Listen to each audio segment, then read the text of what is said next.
Hi, and welcome to Caseload Manager Configuration. Today, we will be working on creating templates in the Mail Center and creating reports. You will be able to find both of these in the upper right of your Caseload Manager. Let's go ahead and get started.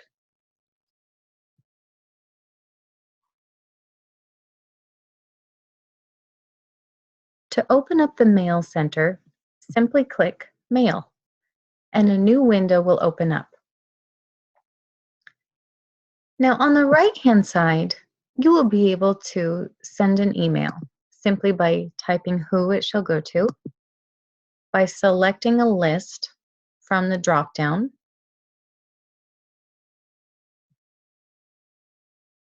typing in the subject line, and entering your text. You may also add in text substitutions. Now, these work similar to mail merge. So, for instance, if you would like to send a note to all of your mediators, but you would like it to be personalized, then you can type in hi, tilde, first name tilde, that's that squiggly line right there. And this lets Caseload Manager know that when it sends every individual email, it should substitute in that mediator's first name. You can see all the other common text substitutions that are available right here above the editing section. With Caseload Manager, you also have the option to choose from templates. We have many templates available on the left-hand side, such as information confirmation and invoice. If you would like to create a new template, you may do that by clicking New Template and clicking Edit. If you would like to edit one of our existing templates, click on that template and hit Edit. This will make a permanent change to the template itself. Or, if you would like to just make a quick change for a one-time send, then click that button on the far left. So whenever you are going to send a template out to staff or to participants, all you have to do is click on the template name and then click Edit and Send. So if I would like to send a note to my entire staff, simply making sure that I have the correct information, then I would say, hi, first name, please verify the information we have on file for you, and then hit Send. Now instead, if I would like to print this information, I can click Print, and this will create a printable version that I can save as a PDF or send to my printer so that I can have a hard copy of this information. Now, let's move on to the Report Center. Now, there are two ways that you can do reports. The first is by clicking Reports and selecting the report that you need from the drop-down menu. For instance, if you would like a service report, then you select the dates that you would like to be included and click Get. This will show you a summary of all of your case types, referral sources, and case status for your system. You can change what fields you would like to appear here. You may look at referral sources, billables, or a summary of your surveys, imports, and deadlines if you choose to add those on in the future. Now, the second way that you can get a report is to generate that report yourself. So let's try doing that now. We will click Filter, select Fields, and Export.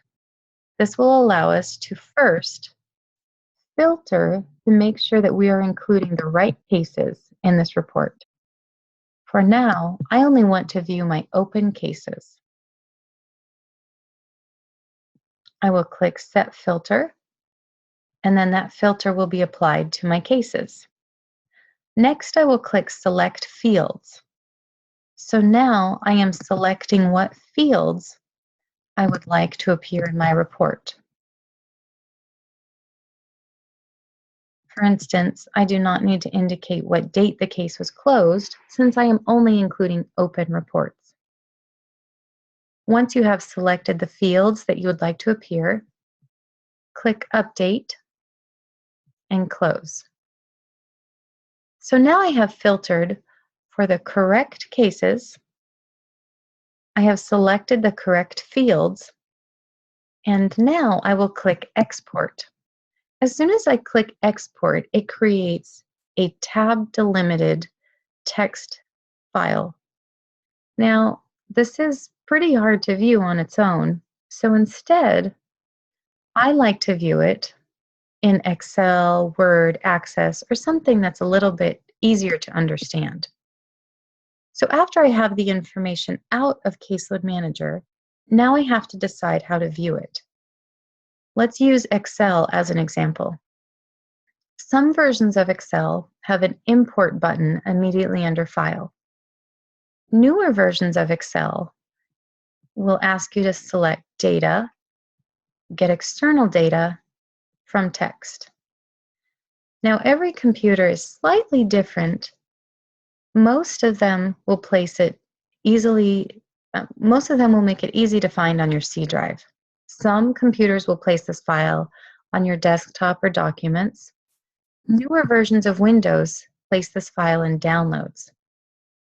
You can find it by looking for cases, your case number -tab. So that will be the case file name that you're looking for.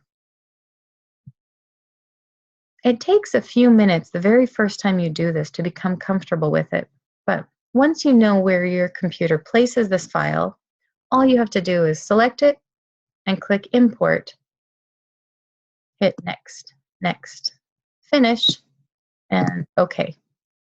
And there you can see is the report with the case that I selected and the fields that I selected. From here, of course, I can manipulate this data however I want.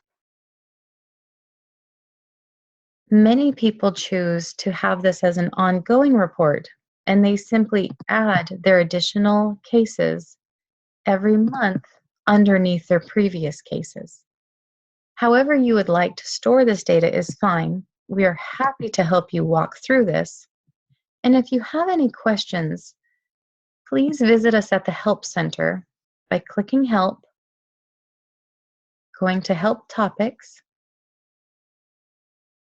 And for this specific help topic, we will go to Cases Center, Exporting.